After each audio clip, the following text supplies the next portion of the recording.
আপনি যেটা বললেন যে পুলিশের পোশাকের পরিবর্তনের ব্যাপারে আর কি। তো মূলত পোশাকের পরিবর্তনটা তো আসলে মূলত করা হয়েছে আসলে চারিত্রিক বৈশিষ্ট্যে পরিবর্তন আনার জন্য।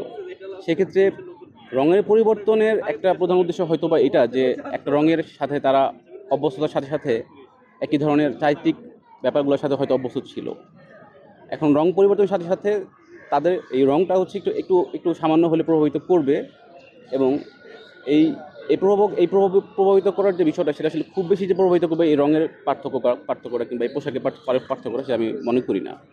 এক্ষেত্রে যেটা করা উচিত বা যেটা আসলে হওয়া উচিত সেটা হচ্ছে যে তাদের অভ্যন্তরীণ পরিবর্তন, চিন্তা চেতনা এবং তাদের বাহ্যিক আচরণগত যে পরিবর্তন, সেটা আসলে শুধুমাত্র সেটা দায়বদ্ধতা শুধুমাত্র পুলিশের না, সেটা দায়বদ্ধতা একই সাথে প্রশাসনের, রাষ্ট্রের, সমাজ ব্যবস্থার এবং রাষ্ট্রের যে স্টেক হোল্ডার হিসেবে যারা আছে প্রত্যেকটা মানুষেরই এবং প্রত্যেকটা স্টেক হোল্ডারের দায়িত্ব তাদের এই আচরণগত পরিবর্তন সহ বাহ্যিক যে পরিবর্তনটা সেই পরিবর্তনের ক্ষেত্রে তাদের প্রত্যেকটা স্টেক হোল্ডারকে আসলে দায়িত্ব নিয়ে কাজ করতে হবে।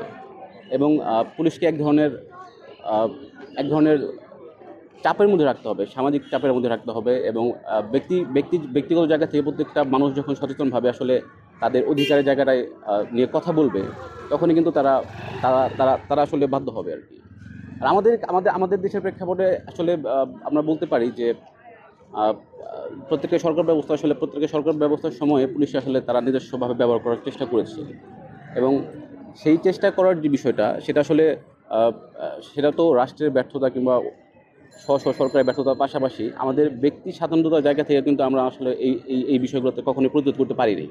যখন একটা অনৈতিক কাজ বা অনৈতিক একটা লেনদেনের চেষ্টা করা হয় পুলিশের পক্ষ থেকে, সেখানে কি আসলে আমরা কতজন মানুষ আসলে আমাদের ফায়দা নেওয়ার পরিবর্তে আমাদের জায়গা থেকে প্রতিরোধ কিংবা প্রতিবাদ করতে পারে কিংবা করি? তা আমাদের প্রত্যেকটা মানুষের পরিবর্তনের ফলে আসলে একটা সামগ্রিক পরিবর্তন আসবে বলে আমি মনে করি।